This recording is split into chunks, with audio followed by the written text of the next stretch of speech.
और the exercise of chapter number 15। पहले हम पढ़ चुके हैं चैप्टर, तो अभी एक्सरसाइज को डिस्कशन करेंगे। सो चैप्टर 15 आपका क्या चैप्टर है? द होली पंचायत। चैप्टर का नाम क्या है? द होली पंचायत। ठीक है।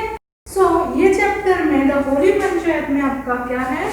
होली पंचायत मतलब पंचायत। पंचायत मतलब क्या? जहाँ सब समाधान होता है। आजकल तो कोर्ट हो गया, पहले नहीं था। तो पंचायत में 5 लोग रहते हैं और उन लोग समाधान करते हैं, कुछ भी हो। ठीक है।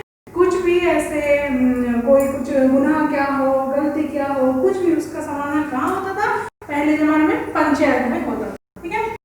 सो द होली पंचायत, उसके बारे में हम आज सर्च करेंगे। तो पहला नंबर क्या है? देखो, reorder the events in the order they happen in the story। देखो इधर कुछ स्टेटमेंट दिया है, उसको हमको क्या करना है? ऑर्डरली उसको प्लेस करना है। जैसे कौन सा पहला आएगा, कौन सा दूसरा आएगा, कौन सा तीसरा, ऐसा करके प्लेस करना है। तो कैसे करोगे? देखो मैं इधर बताती हूँ।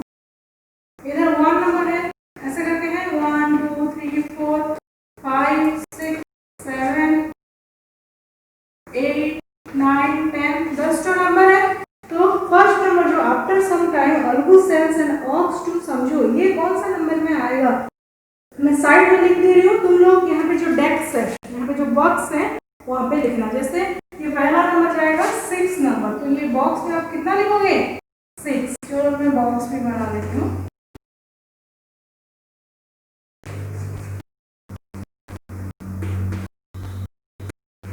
पहले में मैं 6 लिखी, दूसरे में 9, then 1, then 10, then 8, then 2, then 4,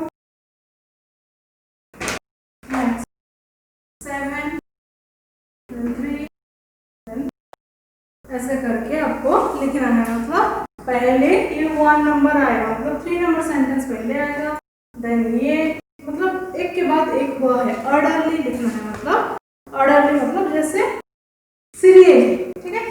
then A2 क्या है? क्वेश्चन आंसर है। देखो कॉपी निकालो फटाफट, क्वेश्चन लिखो एक। पहले A2 का 1 नंबर क्वेश्चन लिखो। A2 का 1 नंबर क्वेश्चन क्या है? Why did Jumman ill treated his aunt? क्यों वो इल ट्रीटेड किया? क्यों उसको अच्छे से बिहेव नहीं किया उसके साथ, जुम्मन उसके आंट के साथ? ये क्वेश्चन आंसर मैं डिस्कशन कर रही हूँ आपके साथ, आप सुनो, समझो और उसको लिखो। ठीक है। सो आंसर है, Jumman wanted his old aunt to transfer her property in his name and as soon as the transfer deed was stamped, Jumman started ill treating his aunt। ठीक है, इसका आंसर ये। Then why did Jumman and Alu's friends wither? So Jumman was torn to hear the decision given by Alu.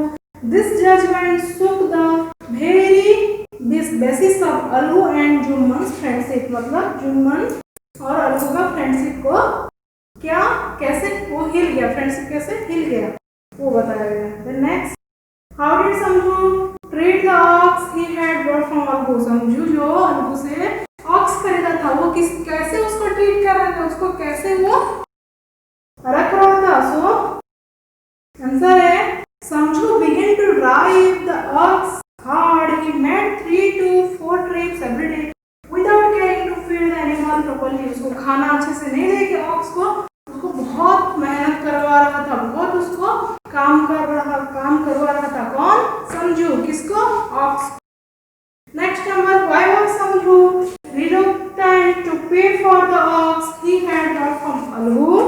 Because he felt that Algu had sold a useless ox to him। वो पैसा नहीं दे रहा था क्योंकि वो समझ रहा था कि अलगू उसको अच्छा वाला ऑक्स नहीं दिया है, एक गंदा ऑक्स दे दिया है। Then next number, what did Jumman do when he was elected by Samju? Jumman gave a fair judgment। Jumman क्या किया? एक fair judgment दिया। Then next, this is justice, this is not the work of man, God himself resides in the Panch Parameshwar। Do you agree with this statement? Yes, agree। मतलब अच्छा हुआ कि मतलब सही जजमेंट मिला, सबको सही जजमेंट मिला। Then next is your next में देखो कुछ लाइंस दिया है, उसके नीचे आपको कुछ क्वेश्चन दिया है, आपको क्या करना है? उस क्वेश्चन का आंसर देना है। जैसे लाइंस क्या है, Son, I can't carry on like this. You pay me a song every month and I shall live by myself. कौन बोला? Who said these words? And to whom? कौन बोला होगा? जुम्मन की आंटी बोला जुम्मन को ना. So the old aunt said these words to Jummon. Then second number, why did the speaker ask for a song every month? So the speaker asked for a song every month so that she can live separately or by herself. मतलब वो aunt खुद अकेला रह सकते हैं, ठीक है, तो उसके लिए वो मांग रहे थे पैसे। What problem did the speaker have with the listener? Jummon used to ill-treated her and use bitter words against her every day, which the speaker could not bear. Speaker मतलब यहाँ पे कौन? जुम्मन के आंटी, और जो बोल रहे थे वो है जुम्मन उनको खराब वर्ड में बोल रहा था। Next, Son, no one butters him. Iman for friendship got resided in the heart of a punch. Whatever the punch says is the word of God. Who said these words to whom? So, कौन बोला ये word किसी को? So the old man said these words to Algu. Why did the speaker make the statement? Because Algu did not want to be Sarpanch since Jummon was his close friend. Then do you think God really reside in the heart of a punch? Yes. पंच मतलब सरपंच, ये पंच मतलब वो जो पंचायत में जो 5 लोग रहते हैं उनके अंदर जो डिसीजन लेते हैं पंच, उनके अंदर क्या गॉड रहते हैं सचमुच? यस, तो उनको सही डिसीजन लेना चाहिए। देन नेक्स्ट सेंटेंस देखो, ever since you had given the judgment against me I had become your enemy. कौन बोला? Who said these words to whom? कौन बोला? Jumman said these words to Algu, क्योंकि अलगू सही डिसीजन लिया पर वो किसके खिलाफ था? जुम्मन के खिलाफ था, तो वो गुस्सा हो गया। Why had the listener given a judgment against the speaker? The listener had given a fair judgment because while sitting on the seat of judgment you are no one's friend or foe. You can't think of anything except justice. जब आप जज के seat में बैठ जाते हो आपको बस जस्टिस दिखाई देना चाहिए। यस, कोई गलत है कोई सही है वो दिखना चाहिए, ना कि जो गलत है उसको भी आप सही प्रूव करो। This is wrong. then did the listener and speaker become friends again? How? Yes, they did. उन लोग बाद में फिर फ्रेंड्स बन गए क्योंकि Jumman realized that Algu was right in his decision and Algu's tears washed up the bitterness in their hearts. तो वो दोनों जो बात नहीं कर रहे थे, क्यों? गलती किसका था? जुम्मन का था। वो सोच रहा था कि अलगू तो मेरा फ्रेंड है, मैं गलती करने से भी मेरे को सपोर्ट करेगा, बट नहीं, जो जज जो उसके जज का सीट में जब बैठता है वो सही डिसीजन नहीं लेता। यस, तो ऐसे ही अलगू सही डिसीजन लिया पर जुम्मन के खिलाफ में था, इसके लिए जुम्मन को वो चुबा। जुम्मन अलगू के साथ बात नहीं कर रहा था, पर बात में क्या हुआ, दोनों फिर एक दूसरे का फ्रेंड। नेक्स्ट हम वोकैबुलरी और ग्रामर सेक्शन देखते हैं। तो क्या है वोकैबुलरी सेक्शन में? देखो नेक्स्ट नंबर है B1। कौन सा number? B1। Read these proverbs, work in pair and guess their meaning। यहाँ पे कुछ प्रोवर्ब दिया है। प्रोवर्ब मतलब जो बोलते हैं मुहावरे, ठीक है, कुछ मुहावरे दिया है और क्या करने के लिए बोला है, मुहावरे का मीनिंग बताओ। जैसे कि a friend is need is a friend indeed। a friend is need is a friend indeed। इसका मीनिंग क्या है? a friend who helps you when you really need help is true friend। B1 number पहला का meaning क्या होगा? a friend who helps you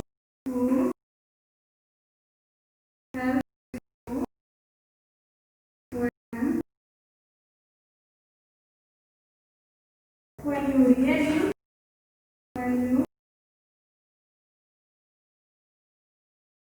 really need to when you really need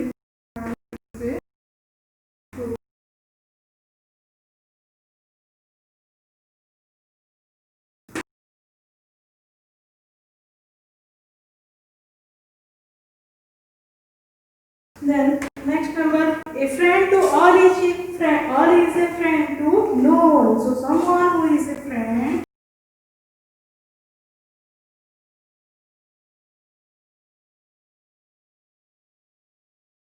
Someone who is a friend to everyone met. To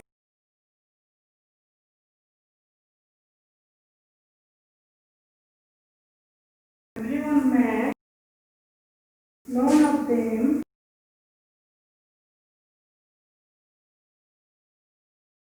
None of them feel special.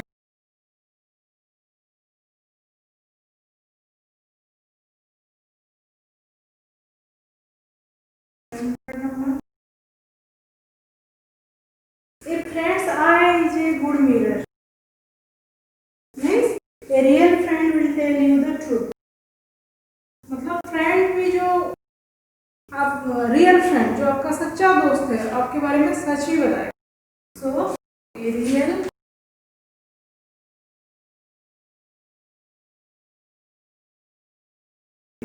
Friend will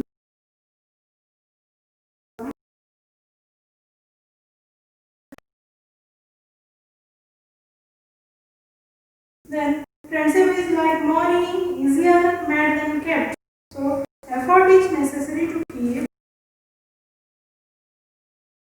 Effort is necessary to keep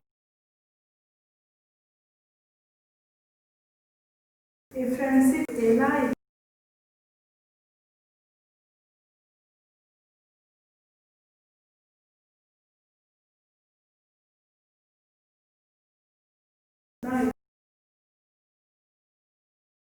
Five number, friendship is love with understanding.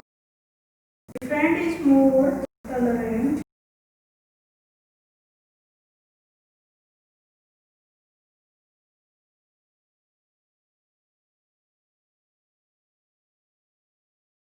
Friend is more tolerant than a partner.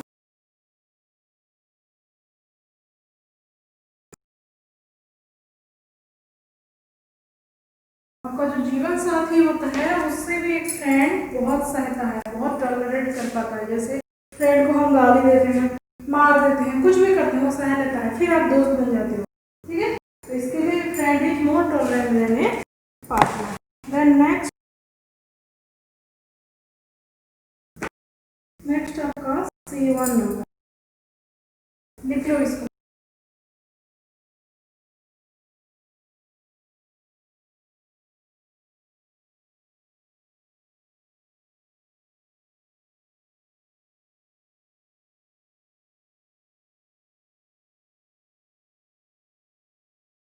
C1 number क्या है? Active voice, passive voice. Active मतलब जो बात आप किसी को directly बता रहे हो वो एक्टिव वॉइस है. पैसिव वॉइस मतलब उसको घुमा फिरा के किसी के जरिए में बता रहे हो वो है पैसिव. तो यहाँ पे क्वेश्चन दिया है, पीछे साइड देखो क्या है. State whether this sentence are in active और पैसिव वॉइस. यहाँ पे कोई सेंटेंस दिया है तो आपको दिखाना है कि वो एक्टिव वॉइस में है या पैसिव वॉइस में है. जैसे पहला वाला देखो, सुहा स्टोल माय रिंग, ये एक्टिव वॉइस में है. अगर पैसिव वॉइस में होता तो क्या होता? My ring was stolen by Suha होता. तो बाय बहुत सारा मतलब 80% पैसिव वॉइस में बाय लगता है, बिंग लगता है. वहां से आप जान सकते हो कि वो पैसिव वॉइस मतलब घुमा के देता है, उसके द्वारा ये चीज हुआ तो वो होगा पैसिव. जो डायरेक्ट बातें देता है वो है active. So active is direct and passive is indirect. So C1.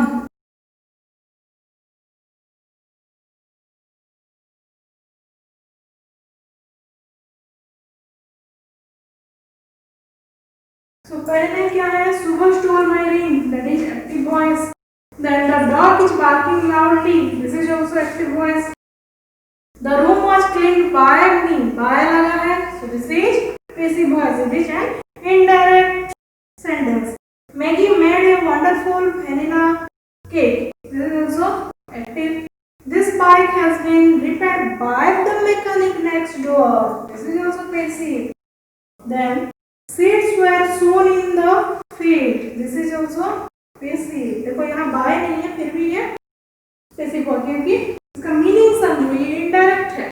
The work was done on time. ये वर्क खत्म हुआ टाइम में वर्क खत्म करो, वो होगा active.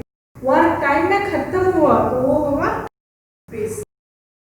Then I was late to school today. This is active. Then the brave children were awarded by the president. This is passive. Then she loved shopping abroad. This is active. ऐसे करके कौन सा active कौन सा passive आपको मालूम पड़ेगा। जो डायरेक्टली बताया गया है बिना घुमा फिरा के वो होगा एक्टिव, जो इनडायरेक्टली बताया गया है वो होगा पैसिव। देखो यहाँ दे भी दिया है फॉर्मूला। अगर एक सेंटेंस सिंपल टेंस में है प्रेजेंट सिंपल तो उसका पैसिव फॉर्म क्या होगा, प्रेजेंट कंटीन्यूअस में है तो उसका पैसिव फॉर्म क्या होगा। मैं ग्रामर में भी आपको ऑलरेडी बता चुकी हूँ, उसका फॉर्मूला लिखा भी दी हूँ ब्लैक बोर्ड में। आप वो वीडियो देखना एक्टिव पैसिव का और उधर से लिखना। मतलब एक्टिव प्रेजेंट टेंस अगर एक सेंटेंस प्रेजेंट सिंपल में है, जैसे राम प्लेज फुटबॉल, सिंपल में है प्रेजेंट सिंपल में, उसका जब हम पैसिव वॉइस निकालेंगे तो क्या होगा, football is played by Ram. Football is played by Ram होता है ना। ऐसे ही आपको चेंज करना होगा, पर वो फॉर्मूला आपको जरूर सीखना होगा। टेंस का फॉर्मूला पहले याद रखो, देन एक्टिव पैसिव। क्योंकि अगर आपको पता नहीं चलेगा सेंटेंस कौन सा टेंस में है तो आप कैसे फॉर्मूला को पुट करोगे। यस, इसके लिए पहले टेंस का फॉर्मूला याद करो, देन एक्टिव पैसिव का फॉर्मूला याद करो, तभी आप ये कर पाओगे सब। देन इधर देखो पास्ट टेंस का भी तीनों फॉर्मूला दे दिया है, फ्यूचर टेंस का भी तीनों फॉर्मूला दिया है। ये जो येलो डेस्क में पूरा तीन ठो नॉट फॉर्मूला दे दिया है। Then change the voice of this sentence. उसके बाद ये जो एग्जांपल दिया है, फॉर्मूला दिया है, इसको यूज करके आप क्या कर सकते हो। यहाँ पे जो क्वेश्चन आंसर दिया है, क्या क्वेश्चन आंसर दिया है, वॉइस चेंज करने के लिए जो कुछ सेंटेंस दिया है उसको आप चेंज कर सकते हो। ठीक है, तो ये हम करते हैं अभी C2 नंबर।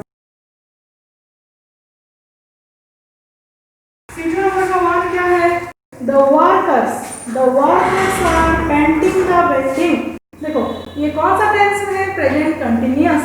प्रेजेंट कंटीन्यूअस का फॉर्मूला क्या है, is plus being plus V3। तो हमको चेंज करना कैसा होगा, the building is being painted by the workers. Right now the building is being painted by the worker।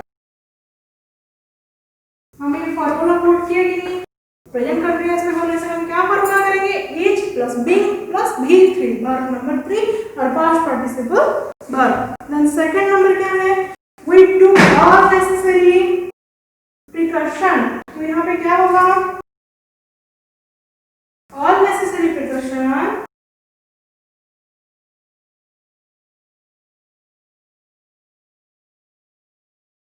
all necessary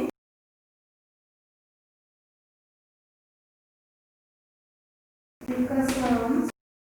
question क्या है देखते हैं, we took all the necessary precaution। तो ये कौन सा टेंस में है, ये है आपका पास्ट सिंपल में है। कौन सा टेंस में है, पास्ट सिंपल। ठीक है, तो पास्ट सिंपल। सो हमारा सेकंड नंबर क्वेश्चन क्या था, we took all the necessary precaution. We took मतलब इधर कौन सा हो रहा है, पास्ट सिंपल। पास्ट सिंपल में क्या लगता है, वर्ब टू लगता है, तो टेक का पास्ट टेंस टुक है, तो हम इधर टुक लगाए हैं। We took all the necessary precaution. So past simple में क्या है फॉर्मूला, देखो वॉच प्लस V3। तो हम क्या करेंगे, all the necessary precautions were करेंगे इधर। ठीक है, were taken by us, taken by us. ठीक है, देन 3 नंबर क्या है question, this horse has been painted by, ये क्या है देखो, ये पैसिव वॉइस में, इसको हम एक्टिव वॉइस में हमको करना है, तो क्या होगा आंसर, क्या होगा, the horse has been painted, so I have painted the horse, I have painted the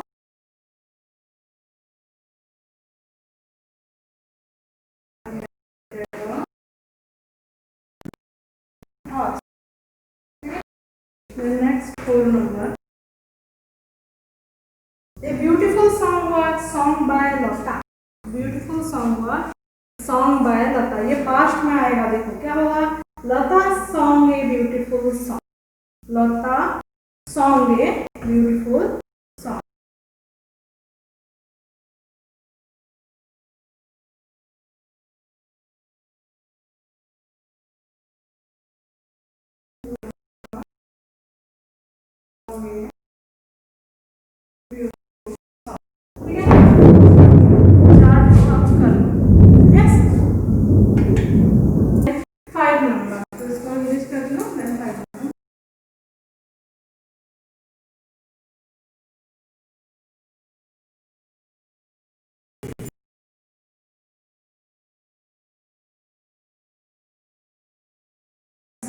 का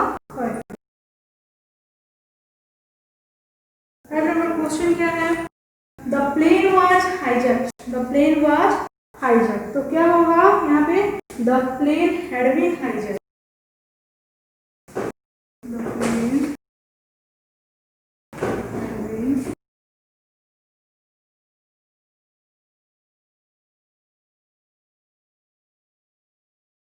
then 6 number,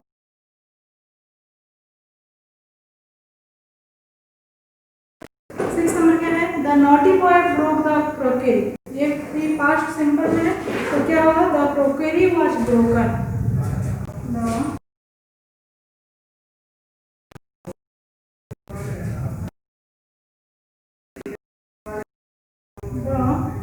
crockery was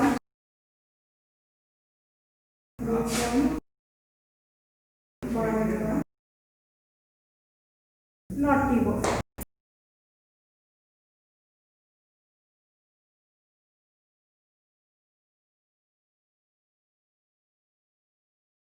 Then 7 number, our team won the match, our team won the match, तो क्या होगा, the match has been won by our team, the match has been, the match has been won by our team,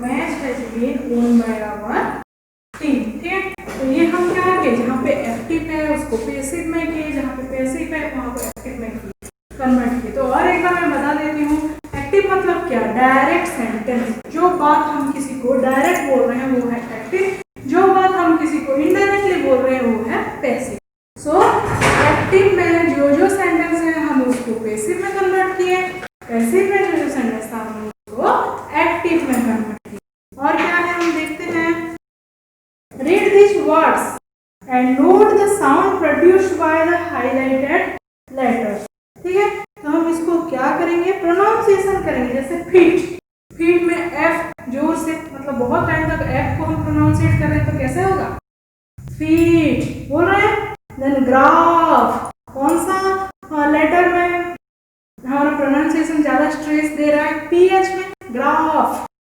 then flamingo, flamingo बोल रहे हैं ना, तो फ्ला, F में ज्यादा स्ट्रेस दे रहा है, इसके लिए एफ को रेड कलर कर दिया, देखो, देन लाफ, लाफ में जीएच, लाफ, तो जीएच में ज्यादा स्ट्रेस दे रहा है, इसके लिए ये जीएच यहाँ का वर्ड का मेन हाईलाइटेड लेटर है, then alphabet, alphabet ALPHABET, PH alpha, तो पीएच यहाँ पे हाईलाइटेड लेटर है, क्योंकि यहाँ पे हम हाईलाइट कर रहे हैं, हम जब प्रोनाउंसिएट कर रहे हैं पीएच में हाईलाइट हो रहा है, देन टॉफ, TOUGH, टॉफ, तो GH ऑफ, ऑफ ऐसा हो रहा है, तो GH भी यहाँ पे हाईलाइट हो रहा है। Then did you notice that all the highlighted letter produce the F sound? और एक नोटिस करो, ये जो फीट, TH, GH, F जो भी है सब F साउंड कर रहा है। तुम नोटिस किए F साउंड हो रहा है, देखो feet, graph, flamingo, laugh, alphabet, tough सब F साउंड कर रहा है। लेकिन हर जगह F लगा है क्या? नहीं, F के बदले PH लगा है, F के बदले GH लगा है, पर प्रोनाउंसिएशन करने के टाइम एक ही लेटर प्रोनाउंसिएट हो रहा है जो कि है F, पर लिखने के टाइम हम लिख रहे हैं F, then GH, then PH लिख रहे हैं कि नहीं, पर प्रोनाउंसिएट करने के टाइम बस हमको F प्रोनाउंसिएट हो रहा है। नेक्स्ट देखो D2, now together with your partner read aloud these words paying attention to the sound produced by the letter F, PH and GH। जैसे देखो यहाँ पे F, PH and GH लगा के बहुत सारा वर्ड्स है जिसको हम प्रोनाउंसिएट करेंगे। अभी सुनो, इनफ, ENOUGH, GH लगा, इनफ, फ्राइडे, FRIDAY, मैं एक एक लिख देती हूँ, जैसे देखो इनफ, GH लगा है कि नहीं, पर F साउंड कर रहा है, इनफ। देन फ्राइडे, फ्राइडे में क्या लगा है? F लगा है, तो कैसे साउंड कर रहा है? F साउंड हो रहा है, Friday. Next is dolphin, PH लगा है, PH कैसे साउंड कर रहा है? F का साउंड कर रहा है, डॉल्फिन, फ साउंड कर रहा है, F साउंड कर रहा है, तो ये भी हो गया। देन नेक्स्ट फोनिक्स, नेक्स्ट क्या? फोनिक्स, यहाँ पे भी PH लगा है, तो हम क्या बोल रहे हैं? क्या फोनिक्स, फोनिक्स बोल रहे हैं? नहीं, फोनिक्स बोल रहे हैं, फ, F साउंड कर रहा है। देन लाफ्टर, LAUGHTER, लाफ्टर, तो यहाँ पे भी GH है, तो GH कैसे साउंड करना है? F साउंड, लाफ्टर हम बोल रहे हैं, नहीं लाफ्टर, F साउंड हो रहा है। Then next is your feelings, feelings, यहाँ पे F है तो ऑटोमेटिकली F साउंड करेगा। देन एलिफेंट, ELEPHANT, यहाँ पे भी PH है, तो PH कैसे साउंड कर रहा है? यहाँ पे भी F का साउंड कर रहा है। Then next rough, ROUGH, rough, तो ये यहाँ पे भी GH, F साउंड कर रहा है। देन फॉलो, FOLLOW, फॉलो, यहाँ पे भी F साउंड कर रहा है। देन फोन, PHONE, फोन, यहाँ पे भी PH F वाला साउंड कर रहा है। देन फेमस, क्या? फेमस, FAMOUS, यहाँ पे F है तो F का साउंड करेगा जरूर। देन कॉफ, COUGH, यहाँ पे भी देखो GH है तो यहाँ पे भी F साउंड कर रहा है। तो ये सभी वर्ड में आप ध्यान से देखो, जहाँ पे F है F साउंड कर रहा है, जहाँ पे PH है वहाँ पे भी, जहाँ पे PH है वहाँ पे भी F साउंड कर रहा है, और जहाँ पे GH है वहाँ पे भी F साउंड कर रहा है। तो ये हो गया आपका कौन सा? F, GH एंड PH एक ही साउंड कर रहा है, जो कि F लेटर का साउंड कर रहा है। देन नेक्स्ट आपका क्या है? नेक्स्ट आपका क्या है? What kind of deeds. So यहाँ पे आपका चैप्टर का 15 नंबर एक्सरसाइज का डिस्कशन कंप्लीट होता है। क्वेश्चन आंसर में लिखा ही नहीं, पर डिस्कशन करा दी हूँ, बड़ा बड़ा है। अब क्या करना, मैं जो आंसर बताई हूँ वो आंसर को लिखना है कॉपी में। तो बस आंसर नहीं लिख के क्वेश्चन लिखो, देन आंसर, क्वेश्चन लिखो, देन आंसर, ऐसे करके लिखना है। और जहाँ पे बुक में जो ब्लैंक्स दिया है, छोटा छोटा question, fill in the blanks, true false option वाला कुछ भी दिया है, उसको क्या करो, बुक में करो, ठीक है।